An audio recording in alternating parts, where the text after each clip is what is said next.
जब कानपुर देहात की कनपुरिया माटी में पला बड़ा एक संघर्षशील नवयुवक राष्ट्रपति बनकर राष्ट्रपति भवन तक पहुंचा था। यह इतिहास तो उस दिन कानपुर के इतिहास में जुड़ गया था कि देश का 14वां राष्ट्रपति कानपुर ने दिया। चूंकि मैं भी झिंझक में ही रहा, पला बढ़ा, इसके बाद पत्रकारिता के नाते मेरा बराबर आना जाना लगा रहा। झिंझक मेरी जन्मभूमि भी है और कर्मभूमि भी है, जहां मेरा जन्म हुआ। इसलिए जितनी बारीकी से मैं राष्ट्रपति रामनाथ कोविंद जी की संघर्ष यात्रा को जानता हूं, शायद ही कोई बिरला पत्रकार होगा जो उनकी संघर्ष यात्रा का गवाह होगा। बहुमुखी प्रतिभा के धनी, कानूनविद, संविधानविद, बहुभाषी, सरल एवं सौम्य स्वभाव की प्रतिमूर्ति, दलितों के मसीहा के रूप में विख्यात देश के 14वें राष्ट्रपति रामनाथ कोविंद का जन्म कानपुर देहात की डेरापुर तहसील के ग्राम परोख में कोरी जात के एक साधारण कृषक परिवार में 1 अक्टूबर 1945 को हुआ था। आपके पिता मैकूलाल एक साधारण कृषक थे, जिन्होंने गांव में ही एक छोटे से देवी मंदिर की स्थापना की थी। आपकी मां कलावती का साया 2.5 साल की उम्र में ही आपके सर से उठ गया था। परोख गांव में हुए एक अग्निकांड में आपके घर में लगी आग से जलकर आपकी मां की दुखद मौत हो गई थी। आपका लालन पालन पिता की देख रेख में हुआ। आप 3 भाइयों व 1 बहन में सबसे छोटे थे। आप बचपन से ही पढ़ने में होनहार थे। छात्र जीवन में कोविंद ने अनुसूचित जात, जनजात और महिलाओं के उत्थान के लिए अनेक काम किए। कोविंद की प्रारंभिक शिक्षा दीक्षा डेरापुर के संदलपुर ब्लॉक में ग्राम खानपुर के प्राइमरी विद्यालय में हुई, जहां ये नदी तैर कर जाया करते थे, क्योंकि बीच में स्कूल और उनके घर के बीच में वह नदी आज भी विद्यमान है। आगे की पढ़ाई के लिए आप कानपुर चले आए और बीएसडी इंटर कॉलेज कानपुर से आपने हाई स्कूल व इंटर की परीक्षा सन 1962 में पूरी की। तत्पश्चात डीवी डिग्री कॉलेज से 1964 में बीकॉम व 1966 में डीसी लॉ कॉलेज से एलएलबी की परीक्षा उत्तीर्ण कर वकालत की डिग्री हासिल की। आपने आईएएस की परीक्षा उत्तीर्ण की व एलाइड सेवा के लिए चुने गए, परंतु आपने आईएएस की नौकरी ठुकराकर वकालत के पेशे को अपने जीविकोपार्जन का साधन बनाया और दीन दुखियों की कानून के सहारे उनकी सेवा की, जिसे ग्रामीण जनता कानपुर देहात की आज भी जानती है। आपका कचहरी का वह पुराना बस्ता, जहां बैठकर आप इनका केस लड़ा करते थे। 30 मई 1974 को आपका विवाह श्रीमती सविता कोविंद के साथ संपन्न हुआ, जिनसे एक पुत्र प्रशांत व पुत्री स्वाति कोविंद है। आपने दिल्ली हाई कोर्ट व सुप्रीम कोर्ट में भी 16 साल तक वकालत की। दिल्ली हाई कोर्ट में 1977 से 1979 तक केंद्र सरकार के वकील रहे। 1980 से 1993 तक केंद्र सरकार की स्टैंडिंग काउंसिल में रहे। भाजपा सरकार में सुप्रीम कोर्ट के जूनियर काउंसलर के पद पर रहे। आपने दलितों के लिए अनेक कानूनी लड़ाइयां निःशुल्क लड़ी। सन 1977 में जब देश में मोरारजी देसाई प्रधानमंत्री बने, तो आप उनके निजी सचिव नियुक्त किए गए। सन 1991 में आप भाजपा में शामिल हुए। सन 1991 में घाटमपुर लोकसभा सीट से भाजपा ने आपको चुनाव मैदान में उतारा, परंतु आप चुनाव हार गए। सन 1994 में पहली बार उत्तर प्रदेश से राज्यसभा के लिए सांसद चुने गए। इसके बाद सन 2000 में पुनः राज्यसभा में यूपी से चुनकर सांसद बनकर आए। आपने 12 वर्षों तक राज्यसभा के सांसद रहते हुए देश के उच्च सदन में अनेक ज्वलंत मुद्दों को उठाया। आप लोकसभा की अनेक समितियों, आदिवासी, अनुसूचित जात, जनजात, गृह मंत्रालय, सामाजिक न्याय, कानपुर न्याय व्यवस्था एवं राज्यसभा हाउस कमेटी के चेयरमैन रहे। सन 2002 में आपने संयुक्त राष्ट्र महासभा के अधिवेशन को संबोधित कर भारत का नाम रोशन किया। आपने Thailand, Nepal, Pakistan, Singapore, Switzerland, France, USA व यूनाइटेड किंगडम समेत अनेक देशों की यात्राएं करके वहां की संस्कृति व टेक्नोलॉजी का अध्ययन किया। आपको board of governor IIM Kolkata व doctor BR Ambedkar university Lucknow का चेयरमैन नियुक्त किया गया। सन 2007 में भाजपा ने उन्हें भोगनीपुर से सीट से चुनाव मैदान में उतारा, पर वे चुनाव हार गए। आप दलितों के तीसरे सबसे बड़े कोरी समुदाय का सर्वमान्य चेहरा रहते हुए अखिल भारतीय कोरी समाज के राष्ट्रीय अध्यक्ष चुने गए। सन 1998 से 2002 तक आप भाजपा दलित मोर्चा के राष्ट्रीय अध्यक्ष रहे। आप भारतीय जनता पार्टी के उत्तर प्रदेश के महामंत्री व भाजपा के राष्ट्रीय प्रवक्ता भी रहे। आपको दलित कानूनी सहायता ब्यूरो का महामंत्री चुना गया। आपने पैतृक गांव का मकान पिता की स्मृति में मिलन केंद्र यानी बरातशाला बनाने के लिए दान कर दिया और देहात जिले के झिंझक कस्बे को अपना निवास बनाया, जहां रहकर आपने कानपुर देहात कोर्ट में वकालत की। आपने पैतृक गांव में शिक्षा की अलग जगाने के लिए प्राइवेट इंटर कॉलेज की स्थापना की और पूरे गांव में RCC सड़कों का जाल बिछवाया। आपने कुष्ठ रोगियों की सेवा के लिए समर्पित संस्था दिव्य प्रेम सेवा मिशन हरिद्वार के आजीवन संरक्षक रहते हुए अपनी सांसद निधि से वहां अनेक विकास कार्य कराए। ईमानदार व कर्मठ छवि के चलते राष्ट्रपति प्रणब मुखर्जी ने आपको 8 अगस्त 2015 को बिहार का राज्यपाल नियुक्त किया। पिछले 2 वर्षों तक आप बिहार के राज्यपाल के पद पर रहते हुए 19 जून 2017 को आपको एनडीए ने देश के 14वें राष्ट्रपति के लिए अपना प्रत्याशी घोषित कर दिया, जिसमें आप भारी बहुमत से विजयी घोषित हुए। आपकी ईमानदार व कर्मठ छवि के चलते कनपुरिया माटी में जन्मे इस लाल का देश के सर्वोच्च पद पर पहुंचने का सफर कोई आसान न था। कानपुर को गर्व है कि उसने अपनी माटी में एक ऐसा अनोखा लाल पैदा किया जिसने यहां जन्म लेकर देश के सर्वोच्च पद पर विद्यमान रहने का काम किया।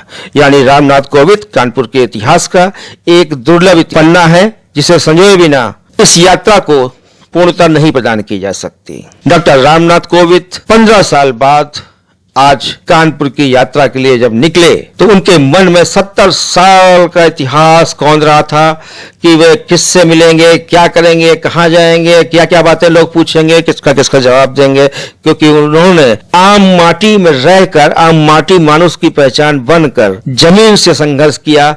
रामनाथ कोविंद जमीनी नेता ही नहीं वरना एक कुशल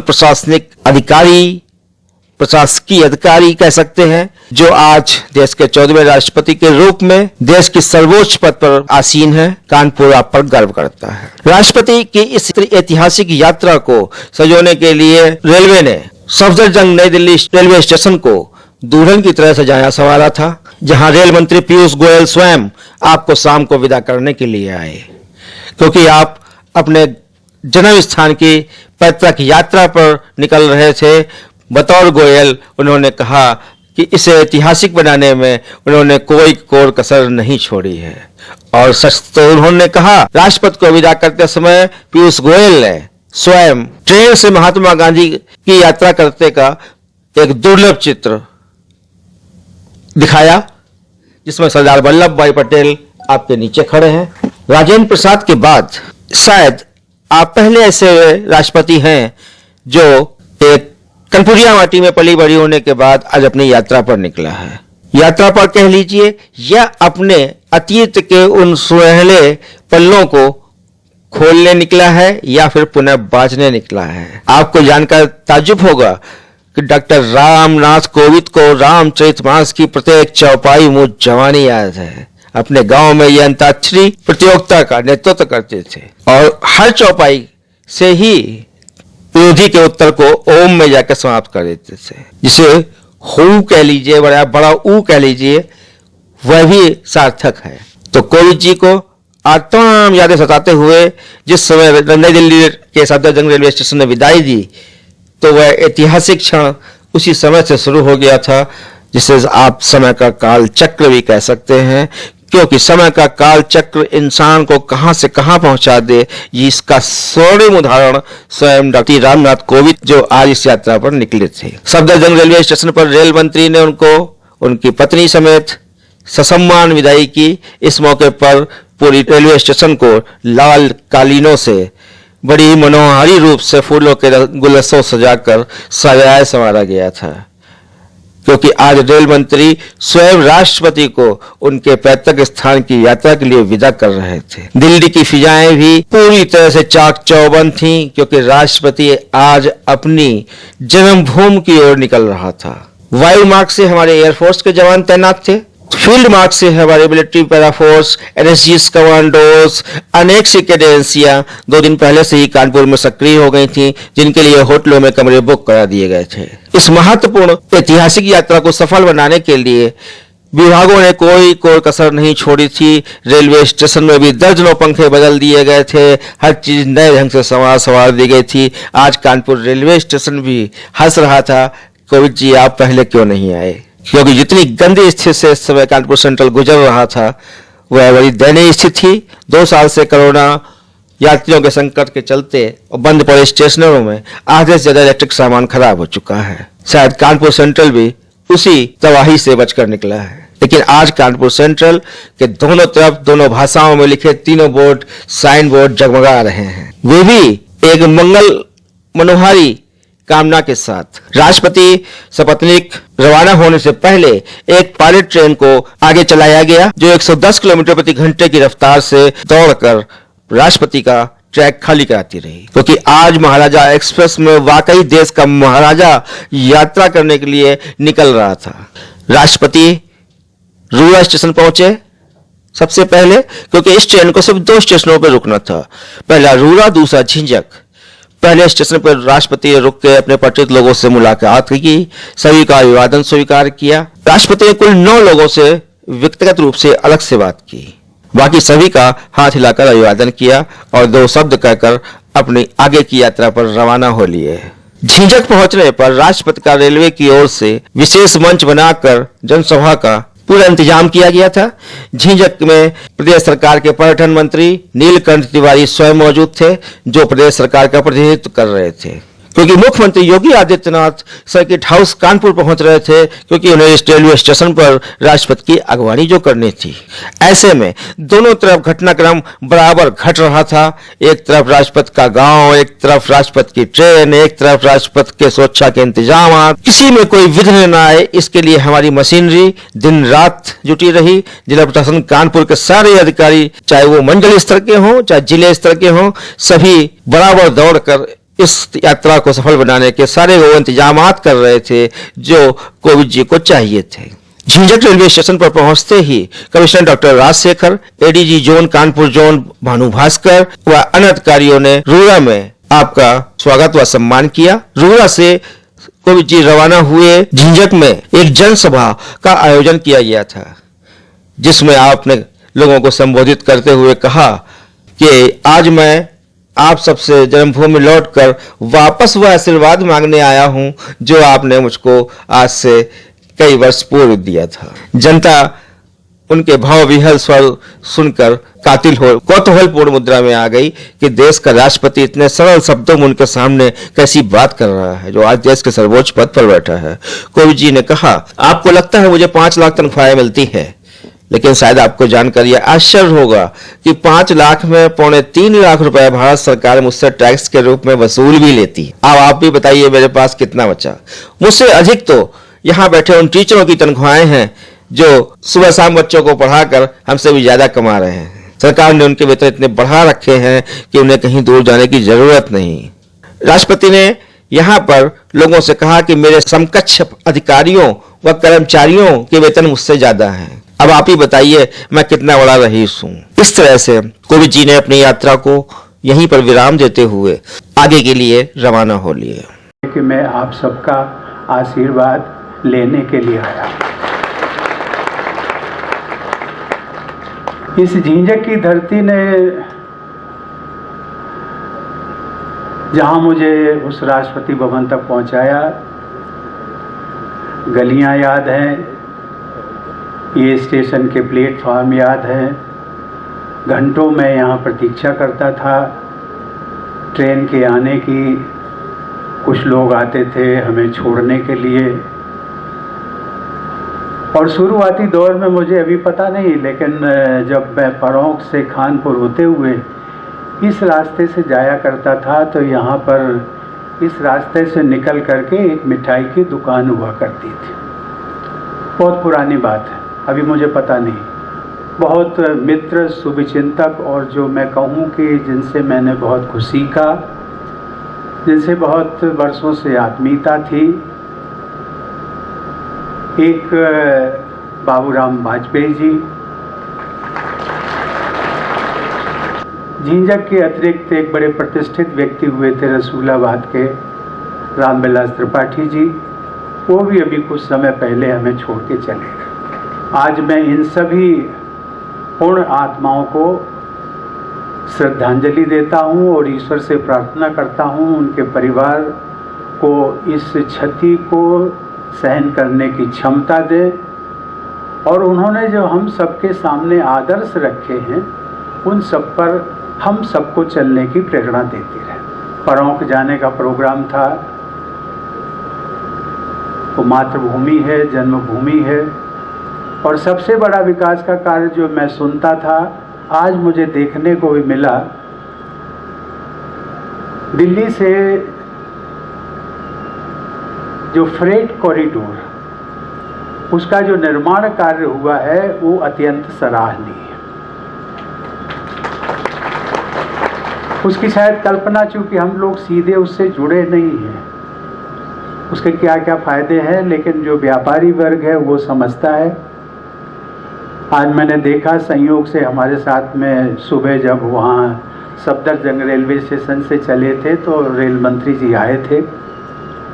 सभी यहाँ पर उपस्थित बड़े बड़े अधिकारी हैं, रेलवे के भी सबसे बड़े अधिकारी हैं, जिला के भी अधिकारी हैं, और हमारे प्रदेश सरकार के 2 मंत्री हैं। राम नरेश अग्नोत्री जी कैबिनेट मंत्री हैं, अजीत सिंह पाल हैं, वो भी यहाँ पर हैं। और मैं चाहूँगा कि यदि आपको लिखित में कुछ देना हो मेरे लिए या इन लोगों से संबंधित हो, तो कृपया आप हमारे जो एडीसी हैं आपको यहाँ पर उनको दे दें और उस पर हम तत्काल कार्रवाई करेंगे।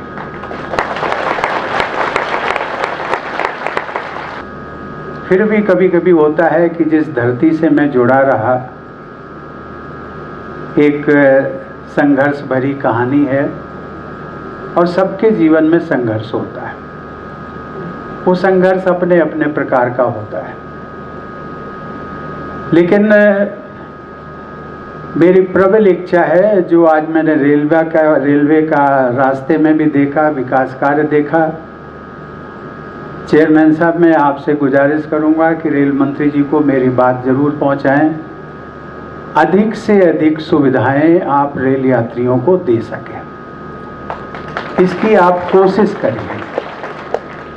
बीच बीच में कुछ आती रहती हैं मांगें।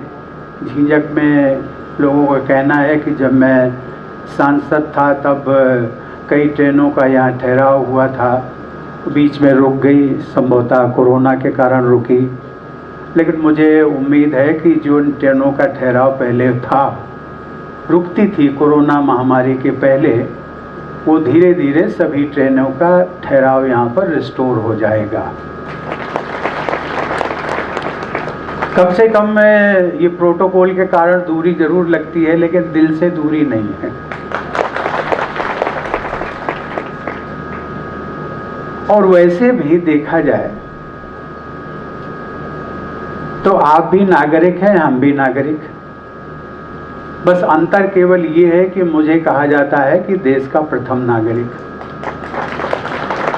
तो नागरिक तो हम दोनों हुए, तो अंतर कैसा है? बस यही है कि जो कतार है उस कतार में मैं पहला व्यक्ति हूँ, इसलिए मुझे प्रथम नागरिक कह दिया गया। लेकिन देश आज़ाद हुआ, बहुत तरक्की हुई है, बहुत तरक्की होनी बाकी है। झींझक हम सबका है, ये उनका नहीं है जिनको हमने चुना है। जो विधायक हैं, जो मंत्री हैं, जो सांसद हैं, केवल उनका नहीं है। वो तो केवल 5 साल के लिए आए हैं, दोबारा फिर जब आप उनको अवसर देंगे तो फिर चुने जाएंगे। लेकिन हम सबको तो यहीं रहना है, तो हम सबको एक स्थायी नीति बना करके और उस सोच के तहत हमें आगे बढ़ते रहना। यदि कभी आवेश में, हम लोगों ने देखा होगा, आवेश में कभी कभी किसी मांग को लेकर के ट्रेन का ठहराव, मैं उदाहरण दे रहा हूँ, ट्रेन का ठहराव यहाँ नहीं होता है तो हम ट्रेन को रोकते हैं। कभी कभी इतने आवेश में आ जाते हैं कि ट्रेन में आग भी लगाने की कोशिश करते हैं। आखिर ये ट्रेन है किसकी? ये मैंने केवल ट्रेन का उदाहरण दिया है। इस प्रकार से न जाने कितने, कभी कभी हम लोग एक आंदोलन चलाते हैं, उसमें बसेस को आग लगाई जाती है, स्कूटर्स, मोटरसाइकिल सड़कों पर, न जाने क्या क्या होता है। ये एक अच्छी प्रवृत्ति नहीं है। इसमें हम लोगों को एक क्षणिक संतोष मिल सकता है, लेकिन अंततोगत्वा हमारी पीढ़ी ही इसको सफ़र करने वाली है। ट्रेन अगर रुक जाएगी, ट्रेन को आग लगा दी जाएगी, ट्रेन का नुकसान होगा, किसकी है? कहते हैं कि सरकार का। सरकार किसकी है? अरे जिसने टैक्स दिया है, जो टैक्स देता है। आज यदि मैं कहने को सब जानते हैं, इसलिए कहना, उसमें कोई बुराई नहीं है। यदि राष्ट्रपति देश का हाईएस्ट पेड एम्प्लॉई है तो वो टैक्स भी तो देता है। हम टैक्स भी देते हैं 2.25 लाख रुपया महीना, लेकिन वो कोई कहेगा कि आपको, लेकिन जो मिलता है उसकी सब चर्चा करते हैं कि आपको तो 5 लाख मिलता है, कि उसमें से हर महीने 2.25 लाख निकल जाता है, बचा कितना? और जितना बचा उससे अधिक तो हमारे अधिकारी और उन सबको मिलता है, कि जो टीचर्स बैठी हुई है ना, टीचर्स, उन सबको सबसे ज़्यादा मिलता है। मैं इस बात का केवल उल्लेख इसलिए किया कि राजनैतिक दल आते हैं, विकास की बात करते हैं, सब कुछ करते हैं, अपने उसमें उनका स्वार्थ भी होता है, देश क्षेत्र का भी स्वार्थ है, आपका भी स्वार्थ है, देश का भी स्वार्थ है, लेकिन कम से कम आप तो उस स्वार्थ से ऊपर उठे। आप ऊपर उठेंगे, सोच समझ करके आप वोट करते हैं, और ठीक से जो वोट करते हैं। उत्तर प्रदेश से राष्ट्रपति बनने का एक रास्ता खुल गया है।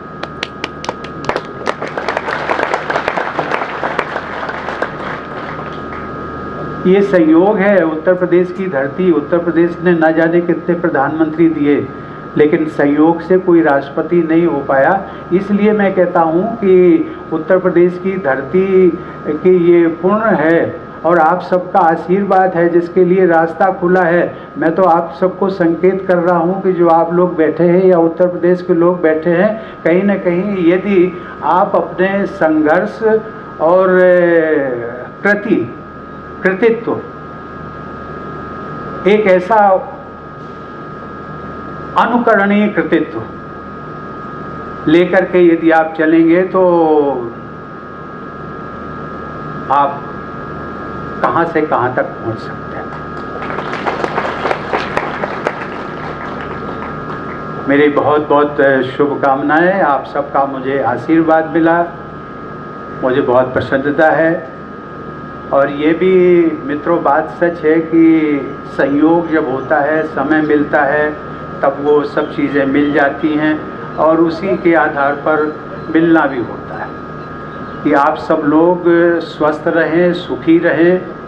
अंत में एक प्रार्थना जरूर करूंगा, कोरोना महामारी अदृश्य महामारी है, ये दिखाई नहीं पड़ती है, ये पता नहीं है। मुझे खुशी है कि हमारे मीडिया के लोग यहाँ पर सभी मास्क लगाए हैं।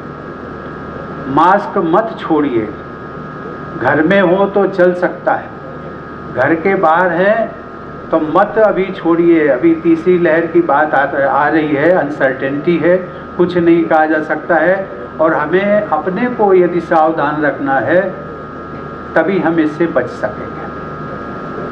इस प्रार्थना के साथ में आप सबका मुझे आशीर्वाद मिला। मैं सबके लिए आप सबको प्रणाम करते हुए मैं आप सबसे विदा लेता हूँ। धन्यवाद। क्योंकि अगला पड़ाव कानपुर था, यहाँ स्वयं मुख्यमंत्री योगी आदित्यनाथ उत्तर प्रदेश, उनकी अगवानी के लिए वह स्वयं उत्तर प्रदेश राज्य की राज्यपाल आनंदीबेन पटेल स्वयं मौजूद थीं।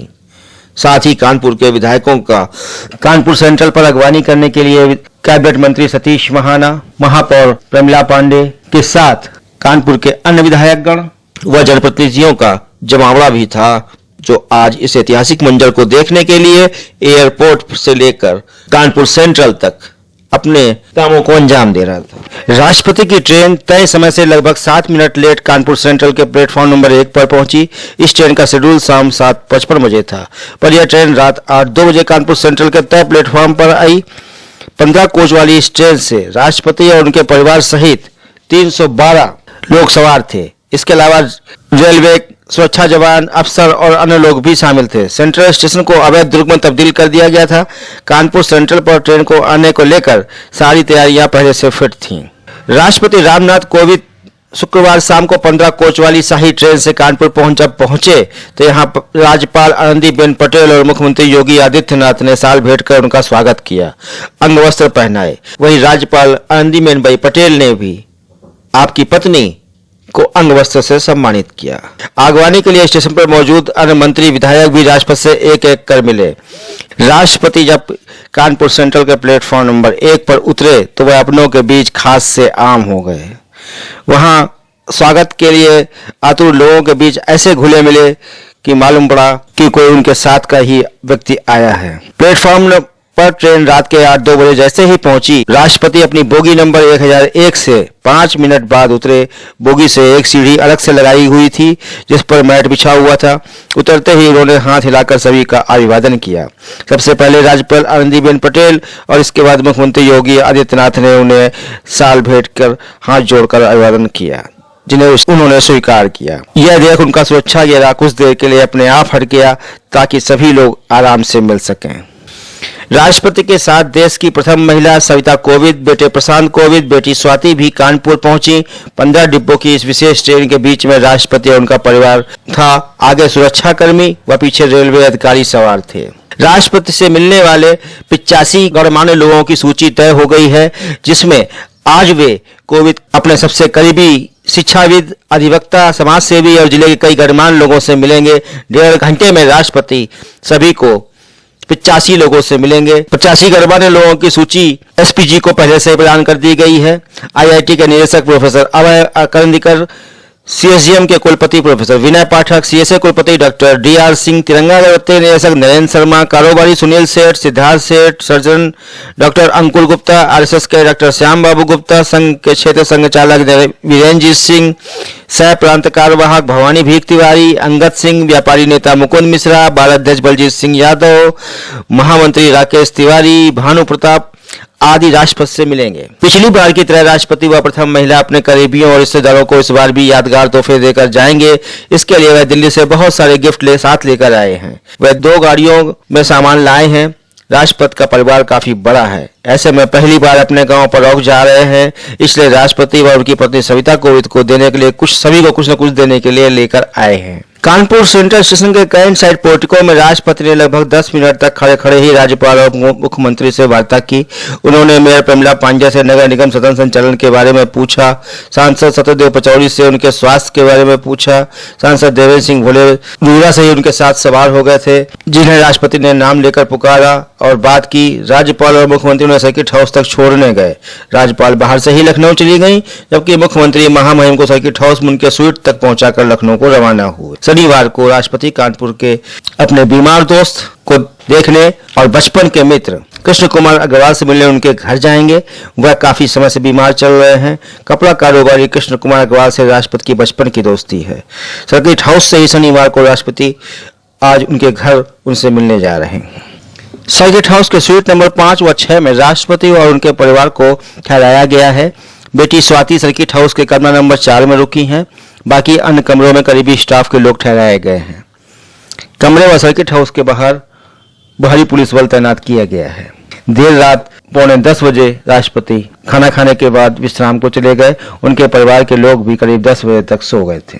27 जून को सुबह राष्ट्रपति परोक्ष गांव पहुंच जाएंगे, जहां पर वह अपने पिता द्वारा बनवाए गए पथरी देवी, ग्राम देवी, कहले या कुल देवी के दर्शन कर पूजा अर्चन करेंगे। इसके बाद अपने पुश्तैनी मकान को तो घर को तो बना चुके राष्ट्रपति कोविंद सीधे गांव के प्राइमरी स्कूल में पहुंचकर बुजुर्गों का सम्मान करेंगे। दोस्तों, यह ऐतिहासिक यात्रा का समापन नहीं किंतु एक पड़ाव है। अभी इसमें अन्य अध्याय लिखना अभी बाकी है। मैं गणेश शंकर विद्यार्थी पत्रकारिता शोध केंद्र की रिसर्च टीम का हृदय से आभार व्यक्त करता हूं, जिन छायाकारों ने या जिन सूत्रों ने दिन भर मेहनत करके इस महत्वपूर्ण कड़ी को पिरोया है। सभी के लिए धन्यवाद। नमस्कार।